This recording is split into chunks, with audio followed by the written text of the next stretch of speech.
Bueno, entonces, hola a todos. Muchas gracias a los que se conectaron.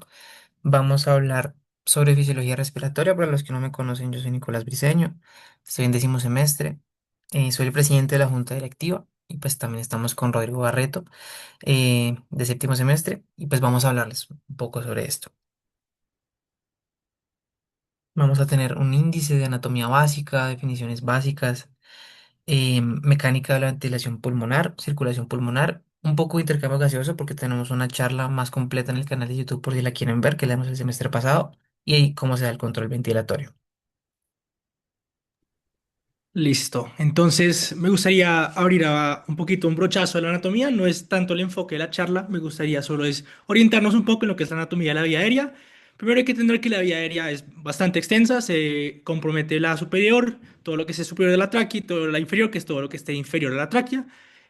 Importante notar que pues la vía aérea se comunica con la cavidad oral, la cavidad aérea conduce el aire que nosotros inspiramos y los lleva a los pulmones. Entonces, vemos que los componentes de la superior tenemos la faringe, la cavidad nasal, la cavidad oral, la laringe. Y en cuanto a la vía aérea inferior, contamos con la tráquea y los pulmones. Recordemos que los pulmones no son nada más que bolsas que se encargan de llenarse de aire. Es un tejido altamente elástico que tiene un retroceso elástico muy fuerte. Es un órgano son dos órganos, tenemos el derecho se compromete de tres lóbulos, el lóbulo superior, medio e inferior. Tenemos el pulmón izquierdo que se compromete del lóbulo superior e inferior, donde reciben aire, pues conducido por la tráquea. Siguiente diapositiva, por favor.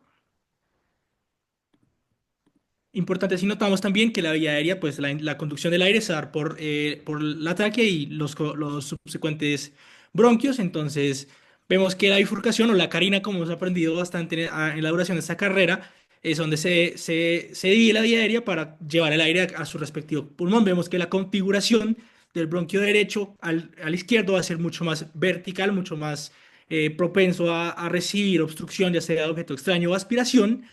Y vemos que apto a su nombre, es muy parecido a la estructura de un árbol. Vemos cómo a esas ramificaciones, esas bifurcaciones que permite distribuir aire a las diversas partes del pulmón. Importante notemos que pues hay el radio o el lumen de la vía aérea se va disminuyendo a medida se van generando más generaciones. Tenemos el bronquio segmental que lleva al subsegmental, a donde llegamos al bronquiolo, donde tenemos los bronquiolos terminales, los respiratorios, terminando en la unidad funcional del sistema respiratorio, siendo este el alveolo. Si fuéramos a ampliar la imagen, siguiente diapositiva, porfa. Si fuéramos a ampliar lo que es el alveolo, vemos estos sacos alveolares, a donde tenemos un sinnúmero de alveolos que están altamente vascularizados, donde ocurre ese intercambio gaseoso. Si vemos la estructura de las paredes alveolares, vamos a ver que están compuestos principalmente por los neumocitos tipo 1, con el sostén adjunto de los neumocitos tipo 2 y pues el importante rol inmunológico de los alveolos, de los macrófagos alveolares. Aquí también en esta imagen vemos la orientación de la pequeña vasculatura donde ocurre ese intercambio gaseoso. Eh, Siguiente diapositiva. Otra parte muy importante es que vemos que la altura y el tipo de epitelio se va modificando a medida que vamos descendiendo en la vía aérea. Esto es importante porque vemos que la función de la vía aérea se va modificando a medida vamos profundizando en la vía aérea. Primero vamos a ver que la altura del epitelio va disminuyendo con disculpe, menor proporción de células ciliadas, células productoras de moco, y a medida disminuimos en generaciones, vamos a ver mayor presencia de los neumocitos tipo 1 y neumocitos tipo 2 indicando ese cambio de función de la vía aérea. Adicionalmente, vemos una pérdida de las estructuras glandulares y el cartílago hialino y una respectiva pero importante presencia de a las células de fibras elásticas, al igual que el músculo liso.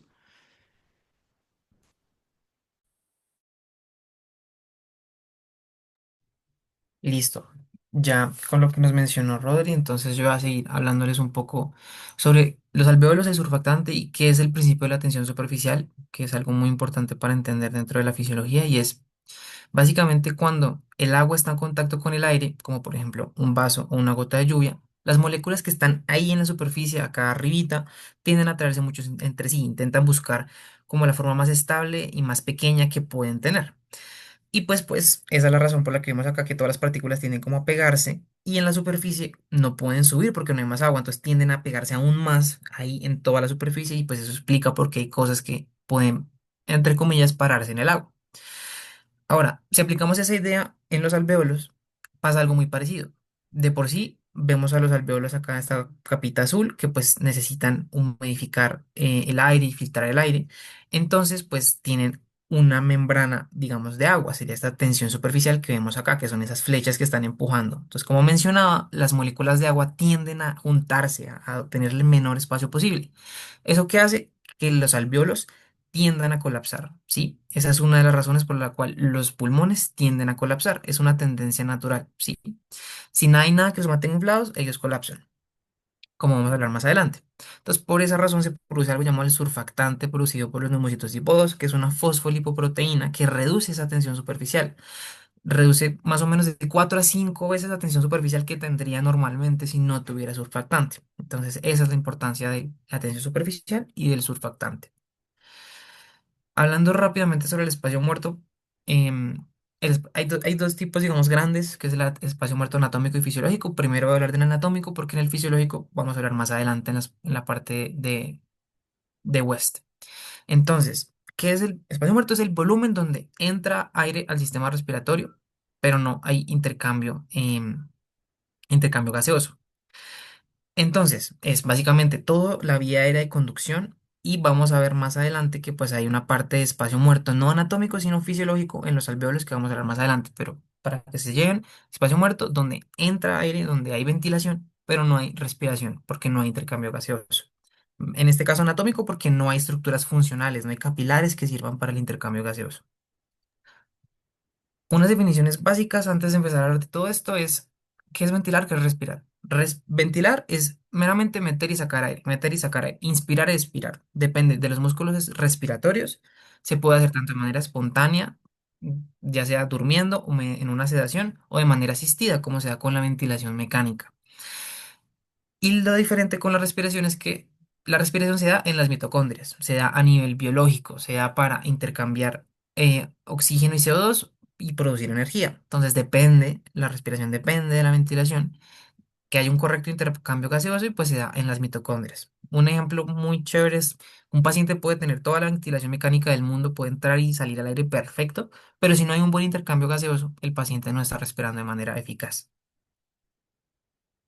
Entonces, hablando un poquito de la ventilación, de la mecánica de la ventilación pulmonar, entonces, los pulmones pueden expandirse y, pues, digamos que contraerse de dos maneras, ya sea por el movimiento hacia arriba y hacia abajo del diafragma para alargar o acortar la cavidad torácica, o mediante la elevación o el descenso de las costillas para aumentar o disminuir el diámetro antero-posterior de la cavidad, como se ve, pues, en esta imagen. Normalmente la respiración, como vamos a ver, pues bueno, la ventilación en este caso se da casi todo por el diafragma. O sea, todo el diafragma se encarga de generar presión negativa, como ahorita vamos a hablar, y va a hacer que permitir que ingrese aire y de manera pasiva se va a relajar y va a salir el aire. No hay nada que genere una fuerza necesaria más allá de que el diafragma se relaje para que el aire salga, pero hay condiciones especiales, digamos, cuando estamos haciendo mucho esfuerzo por la razón que sea, que necesitamos usar de manera activa otros músculos. Todos estos músculos, en su mayoría, actúan de manera pasiva. Están manteniendo, por ejemplo, el esternocleidomastoideo, mantiene el esternón arriba, pero pues cuando vamos en un esfuerzo mayor, todos estos músculos se comienzan a contraer para ayudar a generar una mejor ventilación. Entonces, dentro de los músculos inspiratorios, que son principalmente los músculos que elevan la caja torácica. Tenemos el esternocleidomastoideo, los escalenos, los intercostales externos y el diafragma. Y en los expiratorios tenemos los intercostales internos, el recto del abdomen, el transverso, que son los músculos que se encargan de sacar el aire, de permitir que el aire salga más de forma más forzada. Esta diapositiva es importante, digamos que se ve un poco rara, pero es realmente muy sencilla de entender. Entonces, para que se entienda, el pulmón es como un globo, ¿sí? El globo se infla de manera, digamos, activa, pues es diferente porque en un globo uno le pone presión positiva, en los pulmones tenemos presión negativa, como ya vamos a ver, pero es una estructura que, en donde primero el aire sale solo y se colapsa muy fácil, es muy elástico. Entonces, el pulmón tiene su pleura parietal, su pleura visceral y tenemos el espacio pleural. En ese espacio pues se produce líquido pleural y demás. Ese líquido que se va produciendo se absorbe por los conductos linfáticos y pues eso genera una pequeña presión negativa. Los conductos linfáticos generan presión negativa, que es la presión pleural que vemos acá abajito.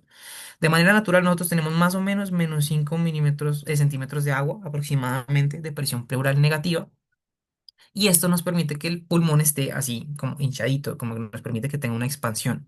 Cuando nosotros iniciamos la inspiración, esa presión pleural disminuye más y eso permite, digamos, de manera inicial ayudarnos a que haya un cambio de volumen y que aumente el volumen pulmonar. Es esta presión pleural que vemos acá.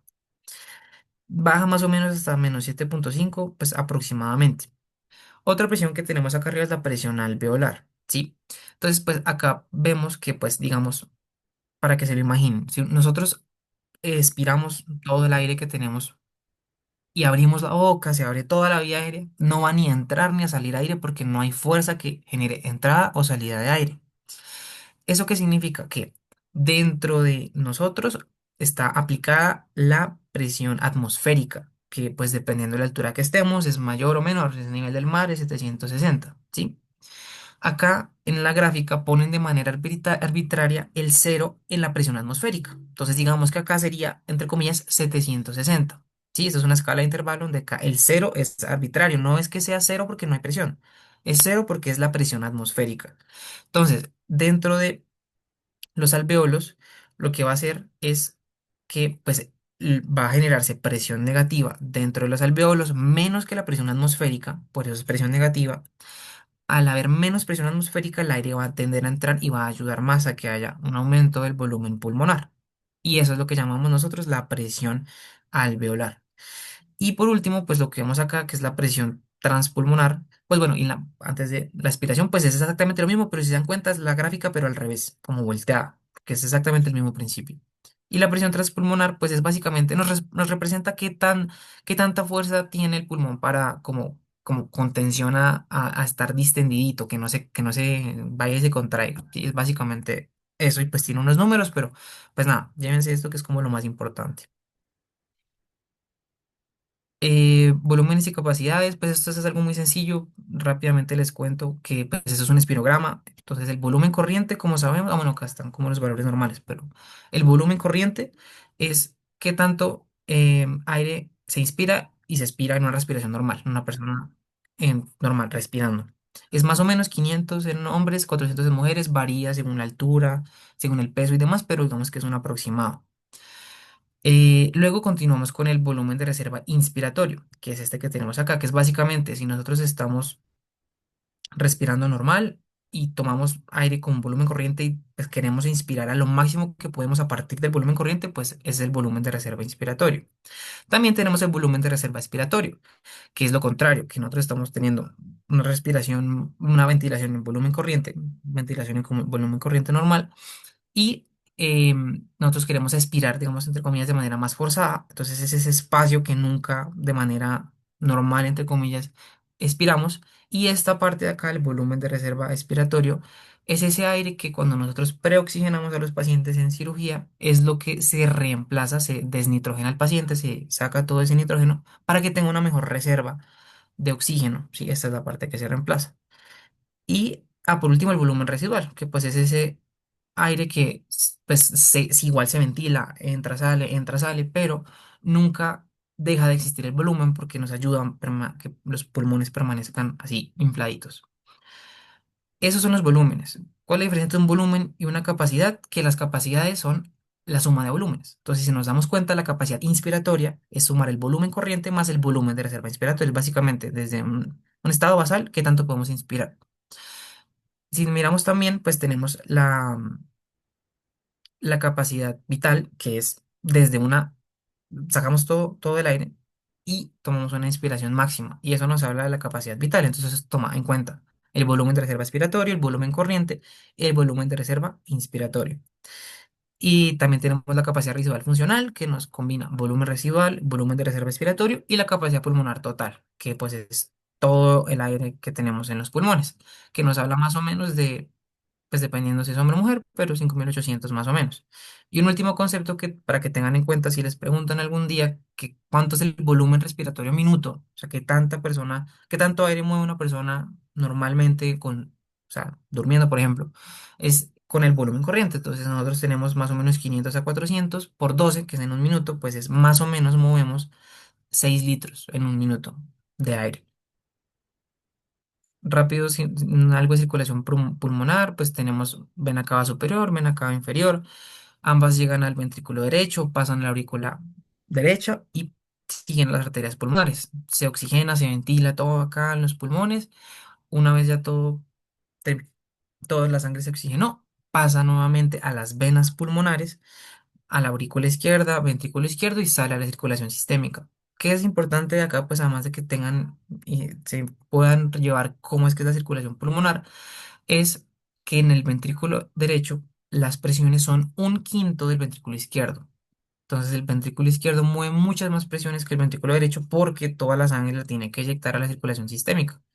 Pues eso es algo importante que tiene que tener en cuenta en la circulación pulmonar y pues va a tener mucha correlación con diferentes patologías, con falla cardíaca y demás que genera edema. Bueno, pero pues es como el principio que tienen que llevarse de esto. Esto para hablar de las zonas de West. Una persona que está de pie, la altura de los pulmones, literalmente de arriba para abajo, un pulmón mide 30 centímetros más o menos. Y eso nos genera más o menos una diferencia de presión de 23 milímetros de mercurio. Esto es como una constante, es como 1,6 por centímetro, algo así, como para que no se confundan con eso. Entonces acá, como podemos ver, cuando estamos por encima del vértice del corazón, o sea, más arriba del corazón, o sea, como más o menos de acá para arriba, tenemos 15 milímetros de mercurio menos con respecto a la presión del corazón, así como acá es menor, digamos, la presión por gravedad. Todo eso es por gravedad. Mientras que desde la base para abajo hay más presión por gravedad, como que toda la sangre tiene aire hacia abajo, entonces hay más presión, hay 8 milímetros de mercurio más de presión en la base. ¿Esto qué nos causa? Es algo muy importante, que en la parte superior hay menos flujo de sangre, y en la parte inferior hay más flujo de sangre, más o menos 5 veces más que en la parte inferior más parte en la parte, más 5 veces más veces en la parte inferior que en la superior. Y eso nos va a hablar ahora de lo que llamamos las tres zonas de West. ¿Qué es esto? ¿Qué son las zonas de West? Es básicamente lo que les hablé. Entonces hay tres zonas, la parte superior, la parte más o menos a nivel del corazón y la parte inferior. Entonces, para que l- todo lo entendamos súper bien. Los capilares y las paredes pulmonares están distendidos tanto por la presión que genera el aire, tanto como por la presión que generan los capilares. ¿Sí? Entonces va a ser como una regulación. Entonces, si se infla mucho el alveolo, va a comprimir los capilares. Pero si los capilares tienen mucha sangre, el alveolo no va a poder y como generar suficiente presión para que entre aire y genere eh, pues ventile y por ende oxígeno. Entonces, en la zona uno, como les mencionaba, como la presión es menor, lo que va a pasar es que la sangre no va a poder llegar por gravedad. Todo esto es en una persona de pie, cuando se acuesta, de para arriba, para boca abajo, de como sea, esto cambia.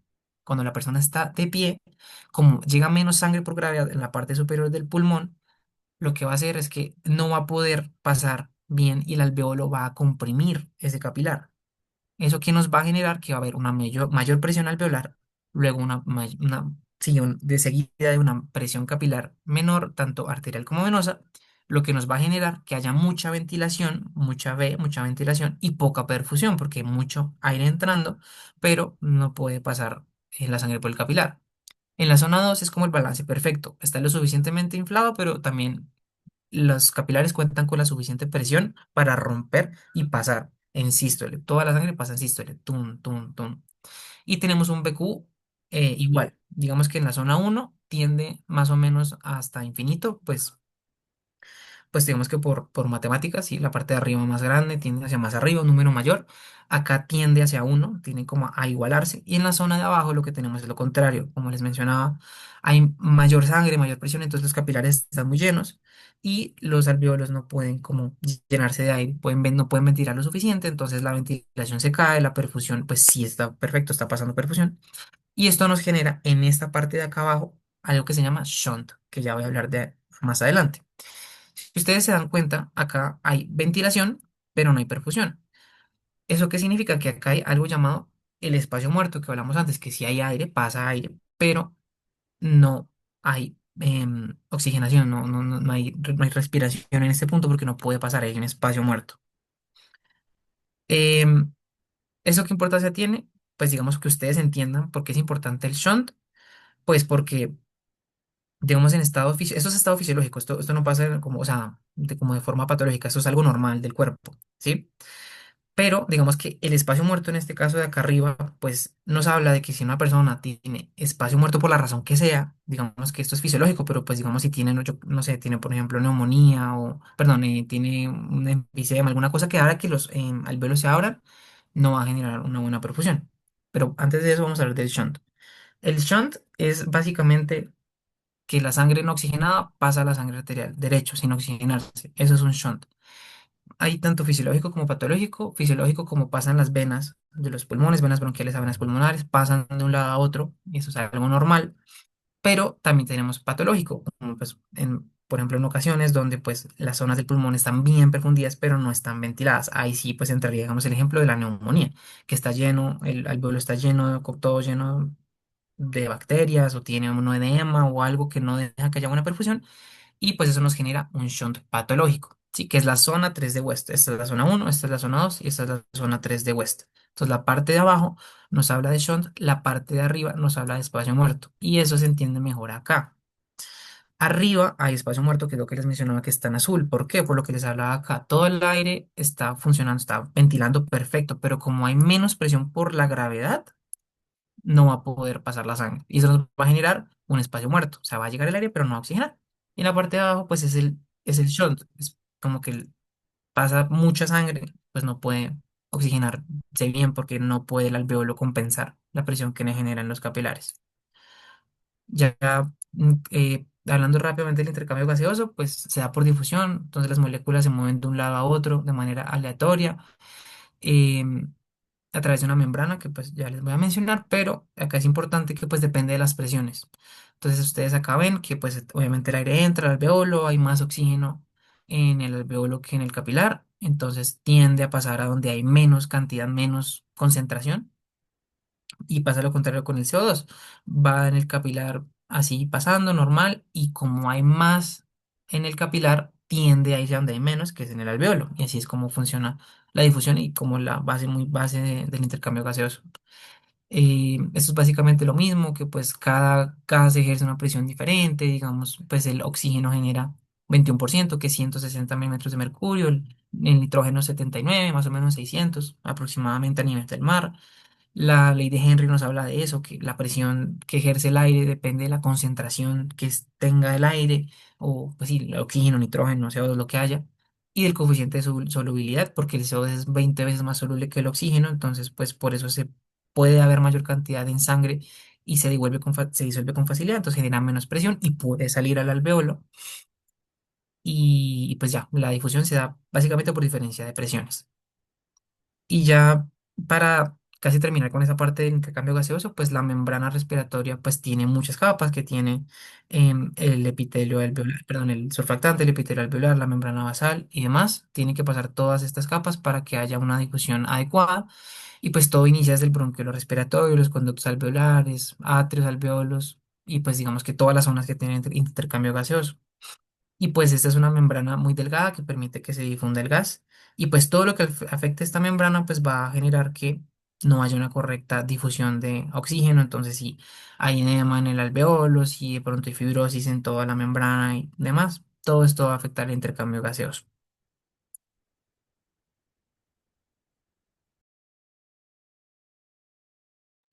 Otro componente muy importante de pues, esa difusión pues, va a ser lo que acaba de discutir Nico, que fue ese coeficiente de ventilación-perfusión. Porque pues, si tenemos un alveolo que está bien ventilado, pero no está recibiendo una perfusión adecuada, no se va a dar la hematosis, no va a haber el paso adecuado del glóbulo rojo para recibir ese oxígeno y pasar a la circulación sistémica. Lo mismo aplica para el otro que acaba de decir Nico, pues si hay flujo sanguíneo adecuado, pero no hay oxígeno en el alveolo, pues evidentemente no va a haber difusión, porque no hay oxígeno para pasar al otro. Entonces, a pesar de que es un concepto muy vinculado con la circulación pulmonar, es importante entender que un gran determinante del intercambio gaseoso va a ser qué tan bien ventilado va a estar ese pulmón y qué tan bien perfundido va a estar, que son parámetros o determinantes que uno tiene que pensar al momento de que existe una alteración de la oxigenación. De pronto hay algo que me está deteniendo el flujo adecuado de sangre al alveolo, como si ya digamos un tromboembolismo pulmonar, o si de pronto hay una ocupación alveolar que no está permitiendo que se llene, neumonía, edema, etcétera. Y ese coeficiente BQ nos permite determinar fisiopatológicamente la causa de esa disrupción de la difusión de oxígeno. Siguiente, digo. Listo, ahora hablando ya a la última parte de esta charla sobre el control ventilatorio, pues es importante entender que la ventilación, es decir, la acción de introducir y sacar aire de la vía aérea, está dictado por un control a nivel del sistema nervioso central. Y estos centros respiratorios se encuentran dentro de la médula oblongada y el puente. En esta charla abordaremos los principales, que son cuatro, y aquí están en la imagen, que es el grupo respiratorio dorsal, el grupo respiratorio ventral, el centro apnéusico y el centro neumotáxico. Comenzaremos con el dorsal, que está ubicado en el núcleo del tracto solitario, y este se encarga de controlar lo que es la inspiración y el ritmo respiratorio básico. Este recibe aferencias del nervio vago y lo que recibe es información sobre la distensión del pulmón. Es decir, que un determinante de cuánto vamos a inspirar es qué tan estirado está el pulmón. Lo otro que va a recibir son quimiorreceptores, es decir, concentración de dióxido de carbono, hidrogeniones, oxígeno. Otra aferencia muy importante al grupo respiratorio dorsal va a ser el nervio glosofaringio, que recibe información de esos quimiorreceptores periféricos, que son el cuerpo carotídeo, al igual que de varios receptores para determinar la presión parcial de gases y también la presión arterial para que pueda integrar esa información y determinar un patrón respiratorio adecuado. Siguiente, por favor.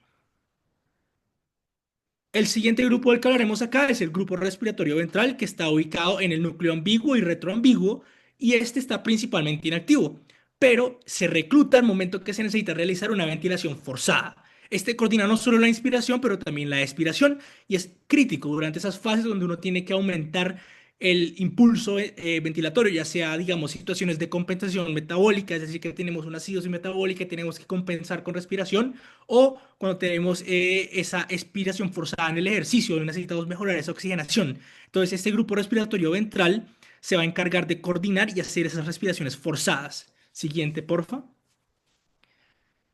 Los otros dos núcleos importantes para esta charla va a ser lo que es el núcleo neumotáxico y apnéusico. El neumotáxico está ubicado en la parte superior del puente y este se encarga de regular frecuencia y profundidad. ¿Sí? Hay mucha literatura que lo describe como el off switch, es decir, el switch de apagado de la inspiración, porque muchas de sus funciones es actuando en dos núcleos, que lo que hace es que inhibe al apnéusico, que ahorita hablaremos de su función, pero también se ha visto que tiene una función sobre el grupo respiratorio dorsal, que es el que acabamos de discutir, que se encargaba de como setear o determinar la inspiración adecuada. Lo otro que hace es que modifica la rampa ventilatoria, que ahorita describiremos un poco más lo que es. Y ahorita el centro apnéusico, la ubicación exacta está desconocida. Se sabe que está en la médula, pero no se ha descrito exactamente la ubicación exacta, pero lo que sí se sabe es que estimula el grupo respiratorio dorsal y lo que hace son generaciones apnéuticas o prolongadas y sostenidas, que son muy importantes en ciertas situaciones fisiológicas, pero también tiene su función siendo el blanco del neumotáxico en el momento que necesitamos realizar una taquipnea. Entonces, siguiente diapositiva.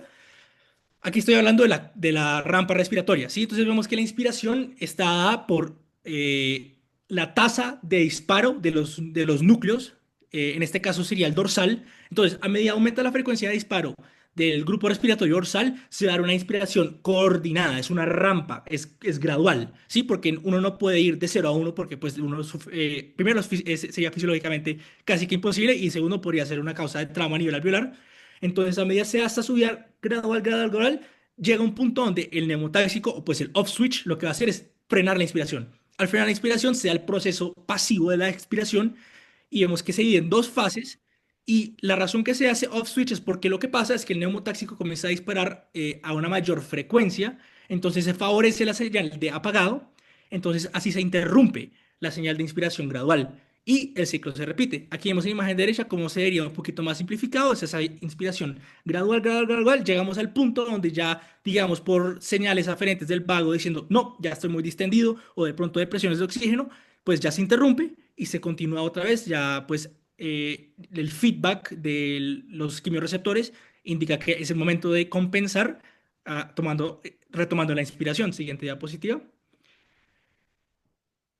Lo otro y un principio muy importante de la fisiología respiratoria es que hay quimiorreceptores a nivel central y a nivel periférico. La regulación central, o sea, la área que sensa esos cambios a nivel del sistema nervioso central, se encuentra en el bulbo raquídeo, está en la parte ventral y lo que hace es que detecta indirectamente el dióxido de carbono a través de la concentración de hidrogeniones. ¿Eso qué significa? Pues el dióxido de carbono se difunde fácilmente a través de varias membranas. Entonces puede entrar al líquido cefalorraquídeo, a donde por acción de la anhidrasa carbónica vamos a tener una disociación de hidrogeniones. Esos hidrogeniones son sensados por las neuronas quimiorreceptoras y eso es el principal impulsor de la ventilación minuto a minuto. Al final de la charla tendremos hay una imagen que describe muy bien ese mecanismo, pero lo que hay que entender acá en esta diapositiva es que esta área quimiorreceptora central es muy potente, puede hacer cambios muy duraderos y puede modificar los patrones respiratorios en situaciones donde hay cambios crónicos a la concentración de dióxido de carbono y hidrogeniones.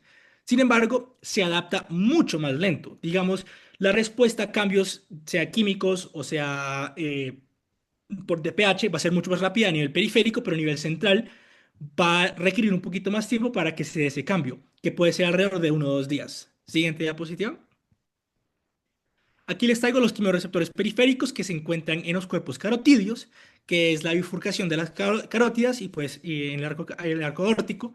Y lo curioso de estos es que si dijimos que los centros centrales eran que respondían pues indirectamente a dióxido de carbono, estos responden principalmente a las presiones arteriales de oxígeno, especialmente cuando esta disminuye a menor de 60, que pues sería una hipoxemia pues a nivel de mar, pero también son sensibles, aunque a menor medida, a la presión arterial de dióxido de carbono y a la presencia de hidrogeniones. ¿Sí? Entonces, aquí a la derecha les tengo un esquema muy chévere donde hablamos sobre los cuerpos glómicos, que son las células que sensan el oxígeno en los cuerpos carotídeos. Entonces vemos que lo que pasa es que ellos sensan la caída de oxígeno en la sangre arterial y eso lo que hace es que cierra un canal de calcio oxígeno dependiente o pues sensible a oxígeno y al acumularse el potasio intracelularmente aumenta el voltaje, se da una despolarización y se abren los canales de calcio. Y esto permite la exocitosis de la acetilcolina que estimula al nervio glosofaringeo y eso lleva a que el glosofaringeo y el vago y eso activa a los grupos centrales que vimos ahorita. O sea, cuando hay poco oxígeno se disparan estos cuerpos y activan al vago y al glosofaringeo para que se estimule el grupo respiratorio dorsal. Siguiente diapositiva. Y aquí lo que decíamos, o sea, vemos que a medida aumenta la presión de dióxido de carbono, vamos a tener un aumento en la ventilación alveolar, ¿sí? Y es un poco contraintuitivo lo que uno piensa. Uno pensaría que el sistema respiratorio responde al oxígeno, pero lo que responde es la ventilación es insuficiente porque estoy acumulando dióxido de carbono. Entonces, para compensar, pues aumentamos la ventilación minuto, es decir, taquipnea o respiraciones más profundas, modificando más el volumen corriente y eso permite la compensación. Entonces, la integración de todas las señales y todos los estímulos, pues tiene su gran parte central, pero no funciona sin la acción rápida de los quimiorreceptores, porque esos son los que van a recibir esos cambios rápidos de presión de oxígeno, presión de dióxido de carbono, presión de hidrogeniones, van a mandar esas aferencias por donde discutimos previamente, vago y glosofaringeo, estimular los centros respiratorios centrales y va a llevar a esa modificación de patrones respiratorios para compensar esa falla o esa insuficiencia ventilatoria.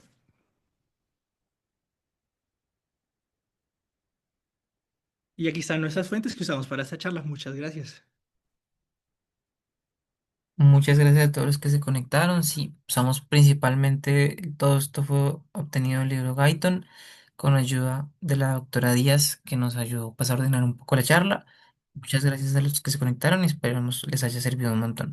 Que tengan buena noche. Gracias a ustedes. Gracias.